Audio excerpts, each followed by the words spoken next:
All right, good afternoon to you and you're welcome to the program. It's Good Afternoon Ghana and we're coming to you live from the studios of Ikea Boahima. My name is Annie Ifwa Ampofo. Now, this afternoon we're focusing on health.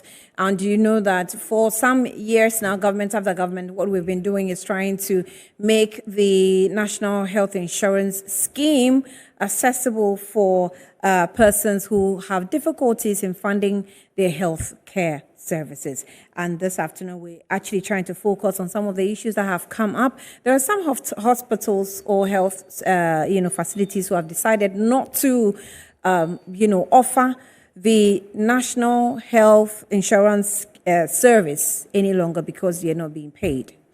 And also, some private health facilities are also holding some demonstrations indicating how it has been difficult for them to apply the NHIS or the National Health Insurance Service. We're going to go into the details of it and speak with some members of Parliament who are on the Health Committee. We'll have Kwabena Minta Kando, who is on the Health Committee, and also Akwesi Kunedu, who is also on the Health Committee. Other two members from the health facilities will also join us on the platform, so we'll have about 4 guests. When we come back from the break, I'll give you the details of these guests who will join us, and then we'll kickstart the discussion. If you have any issue also with NHIA or NHIS, you can text it to the production number, and we probably will try and capture it during the program. Let's take a breather. We'll be back.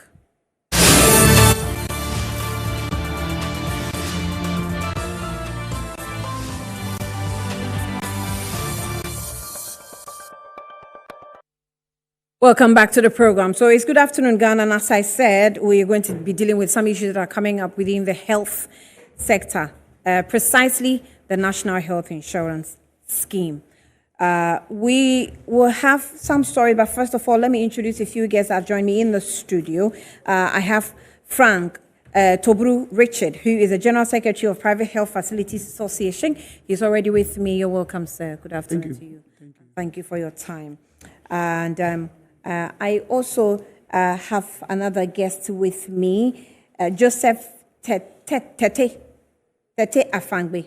Am I correct? Okay, and he's a founder and executive director of Young Visionary Leaders Ghana and co-convener of the Ghana Social Accountability Platform. Obviously, we know that they will help us hold our leaders accountable. Are they actually being able to do that? All right, let's go for a quick summary of a story put together by the producers about the success or the failures of the NHIS so far. Fana is an island community in the South municipality of the Greater Accra region, trapped between the sea and a lagoon. The only way to access the community is by a canoe. The residents, many fisherfolk, with no access to electricity, water, and basic amenities, also lack quality health care. They often risk their lives sitting in canoes without life jackets for over an hour to reach the nearest health facility. 22-year-old Christabel Ayakple is a resident here. She became severely ill in February this year. With no canoes operating at night, she waited for over several hours before one came her way, enduring severe pains, putting her life on the edge. At Botiano Polyclinic, she was referred to the South Municipal Hospital, popularly known as Akaway, and also to the Kolebu Teaching Hospital. At Kolebu, her insurance card was of no use. After treatment, she was detained for days until her parent paid almost 2,000 Ghana cedis as cost of the treatment. On February, I was not feeling well, so they had to pick me to a nearby hospital at Botiano, which is called Botiano Polyclinic. When we get there, they can't diagnose me, so I had a transfer to Weja Hospital. When I get there too, they can't treat me, but they gave me some injections.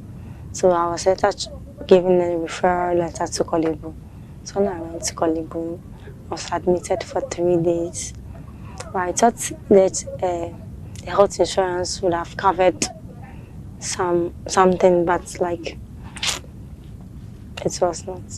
Christabel's ordeal is similar to that of millions of registered Ghanaians under the NHIS who are compelled to pay cash for treatment. 56-year-old Julius Jojegbe is also a resident of the island community and has now resorted to unorthodox means for treating his waist pains, even though he is a subscriber of Ghana's health insurance scheme. Julius is yet to visit any health facility because he is unable to foot the bills for his treatment. Julius Jojegbe. Mi lafia buja, malafia afa bla ene alaba nyentoma ho. Afa bla tovoda. Ta nya heavy insurance la shinya. Akana me ra kojia. Ma wodo. Nemi kojia ni okonama chike okonama nyentoma fla ma hafa. The several categories of healthcare facilities accredited by the National Health Insurance Authority to provide services to subscribers are now losing their cool as they haven't been paid their claims for 8 months. According to them, several attempts to have the Ministry of Health and the authority address their grievances have failed. They are vowed to soon operate a full cash and carry system. Frank Toblu Richard is General Secretary of the Private Health Facilities Association of Ghana. There are some facilities that are already out of NHIA that I'm very much aware. They are completely out. If you take your card, NHIA card to those places, they will tell you, please, you either go and bring cash and we serve you, or you don't come here. It's as simple as ABC. There are some that are already getting out, and more are likely to get out. A report by the Parliamentary Select Committee on Health shows how successive governments have failed to credit the National Health Insurance Fund with monies generated from the 2.5% National Health Insurance Levy and a 2.5 percentage point of Senate contributions per month. The minority in Parliament has said the National Health Insurance Scheme faces imminent collapse due to the delays on the part of government in releasing funds. Kwabena Minta Akando is ranking member of the Health Committee of Parliament. The president is actually collapsing the national health insurance. It looks as if the president is not on top of issues. The people who write his speeches and people who brief him, they don't brief the president well, and they always subject the president to ridicule. Until the government takes steps to reverse the worrying trend of non-payment of claims to service providers, many subscribers will continue to pay hefty sums for treatment. Ghana also risks failing to achieve SDG Goal 3, which enjoins countries to ensure good health and well-being for all if ordinary citizens cannot afford basic health care through the National Health Insurance Scheme. Henry Kwesi Bedu, Metro News, Fan. And that was a brief report, captures, a snapshot of exactly what's happening with the NHIS, as some health facilities are already struggling. Let me welcome the guests who are with me in the studio already, Frank Tolobu Richard and also Joseph Tete Afangwe. But let me also remind you that there was a release from St. Ghana. It says that not all revenues generated from NHIS levy are credited to the NHIF, that's the National Health Insurance Fund, all right? So a report by St. Ghana on citizens' assessment of social protection delivery in the country has revealed that there are enormous liquidity challenges facing the National Health Insurance Scheme.